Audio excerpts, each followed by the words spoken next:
જય શ્રી કૃષ્ણ ફ્રેન્ડ્સ. રોજ ગીતાજીના દિવ્ય જ્ઞાનની સફરની સાથે સાથે આજથી મારી ચેનલ પર બીજા એક અલગ જ વિષય પર સફર ચાલુ કરવા જઈ રહ્યા છે અને એ છે ગુજરાતી સાહિત્યનો એક એવો અમૂલ્ય ખજાનો જે તમને હસવા પર મજબૂર કરી દેશે. આપણી માતૃભાષાની સૌથી પહેલી અને સદાબહાર હાસ્ય નવલકથા એટલે રમણભાઈ નીલકંઠ લિખિત ભદ્રમ ભદ્રમ. દોસ્તો, આ વાર્તાના જે મુખ્ય પાત્ર છે તેનું નામ છે ભદ્રમ ભદ્રમ. તેઓ એક એવા અનોખા માણસ છે જેમને એવું લાગે છે કે તે જ આખી દુનિયામાં સૌથી મોટા વિદ્વાન, પંડિત અને ધર્મના રક્ષક છે અને સંસ્કૃતના પરમ જ્ઞાની છે. તેમની સૌથી મોટી ખાસિયત એ છે કે તેઓ આપણી સામાન્ય કે સાદી ગુજરાતી ભાષામાં ક્યારેય નથી બોલતા. તેઓ હંમેશા એવી અઘરી અને ભારેખમ શુદ્ધ સંસ્કૃત મિક્સ ગુજરાતી બોલે છે કે સામાન્ય માણસ જો એ સાંભળે ને તો એનું માથું જ ભમી જાય અને ચક્કર જ ખાઈ જાય. અને આ આખી વાર્તામાં તેની સાથે પડછાયાની જેમ રહે છે તેમના એક પરમ અને આજ્ઞાકારી શિષ્ય જેનું નામ છે અંબારામ. આ આખી સફર આપણને અંબારામના મુખેથી જ સાંભળવા મળશે. તો ચાલો શરૂ કરીએ આ સદાબહાર હાસ્ય નવલકથા સિરીઝનો પ્રથમ ભાગ. વાર્તાની શરૂઆત અમદાવાદથી થાય છે. ભદ્રમ ભદ્ર અને અંબારામ સનાતન ધર્મના એક બહુ મોટા કાર્યક્રમ માટે અમદાવાદથી મુંબઈ જવાનું નક્કી કરે છે. મુંબઈ જવા માટે બંને જણા વહેલી સવારે તૈયાર થઈને પોતાના ઘરેથી નીકળે છે.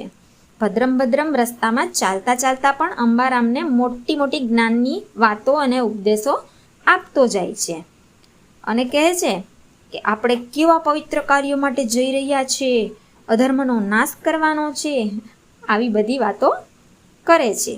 વાતો કરતાં કરતાં બંને જણ અમદાવાદના રેલવે સ્ટેશન પર પહોંચે છે. રેલવે સ્ટેશન પર સવારના સમયે બહુ જ ભીડ હતી. લોકોની દોડધામ, કુલીઓની અવરજવર, ટ્રેનની સીટીઓ વાગી રહી હતી. આ બધું જ જોઈને ભદ્રમ ભદ્રમનો અંદરનો પંડિત આત્મા જાગી જાય છે. તેઓ એકદમ ગંભીર ચહેરો કરી અને પોતાના શિષ્ય અંબારામને કહે છે, હે અંબારામ, આ ભીડ તો જુઓ, આ કળિયુગના મનુષ્યોની દોડધામ તો જુઓ, પણ આપણે આ માર્ગ પર ચલિત થવાનું નથી. ચાલો સૌથી પહેલાં આપણે ટ્રેનની ટિકિટ લઈ આવીએ. હવે જ સાચી ધમાલ શરૂ થાય છે. ભદ્રમ ભદ્રમ બહુ જ ગર્વથી અને વટતી ટિકિટ બારે પાસે જઈને ઊભો રહે છે. ત્યાં અંદર ટિકિટ આપવા માટે એક ભાઈ બેઠા હતા. હવે ભદ્રમ ભદ્રમ ત્યાં જઈને જો સાદી ભાષામાં સીધી સાદી રીતે કહી દેત કે મુંબઈની 2 ટિકિટ આપો તો વાર્તા અહીં જ પતી જાત.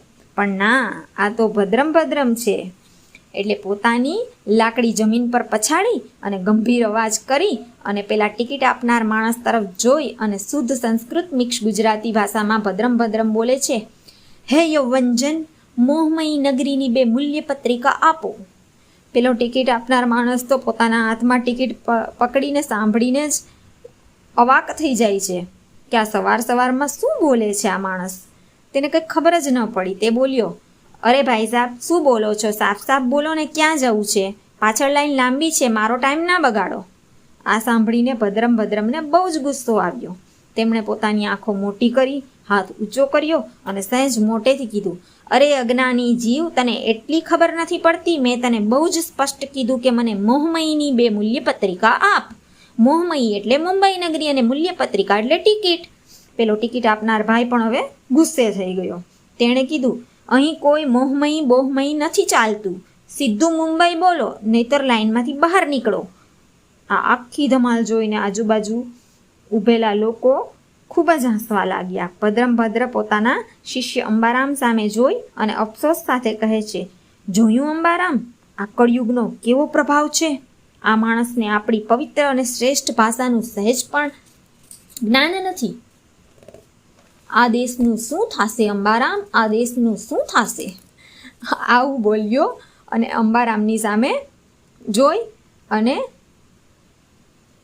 આખરે અંબારામે બાજી સંભાળતા લાઈન લાંબી થતી જોઈ અને ડરતા ડરતા વચમાંથી ટિકિટવાળા ભાઈને સીધી સાદી ભાષામાં કીધું કે ભાઈ પ્લીઝ મુંબઈની 2 ટિકિટ આપી દો ને.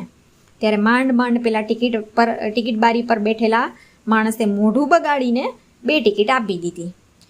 અને એ ટિકિટ લઈ અને ભદ્રમ ભદ્રમ અને અંબારામ જે વટ અને ગર્વથી પ્લેટફોર્મ તરફ આગળ વધે છે તે દ્રશ્ય ખરેખર જોવા જેવું હતું. પણ ફ્રેન્ડ્સ, અસલી મુશ્કેલી તો ત્યારે શરૂ થાય છે જ્યારે મુંબઈ જવાની ટ્રેન પ્લેટફોર્મ પર આવીને ધુમાડા કાઢતી ઊભી રહે છે અને લોખંડની આખી ટ્રેન જોઈને ભદ્રમ કંઈક એવું અજીબોગરીબ બોલે છે અને ટ્રેનના ડબ્બામાં બેસતી વખતે જે લોચો મારે છે ને એ આખી રેલવે સ્ટેશનની જોરદાર બધી જ જે ભીડ જમા થયેલી હોય છે ને એ પોતાનું હસવાનું રોકી નથી શકતી. ભદ્ર ટ્રેનમાં બેસતી વખતે કઈ ધમાલ કરે છે અને શું લોચો મારે છે એ બધી જ મજેદાર વાતો આપણે હવે જાણીશું આવતા ટ્રેકમાં, કાલના નવા એપિસોડમાં. સાહિત્યની આ સુંદર હાસ્ય સફર માણવા માટે જોડાયેલા રહો. યુટ્યુબ ચેનલને સબસ્ક્રાઈબ જરૂર કરજો અને ફેસબુક પેજ પર ફોલો કરજો. લિંક બાયોમાં છે. જય શ્રી કૃષ્ણ.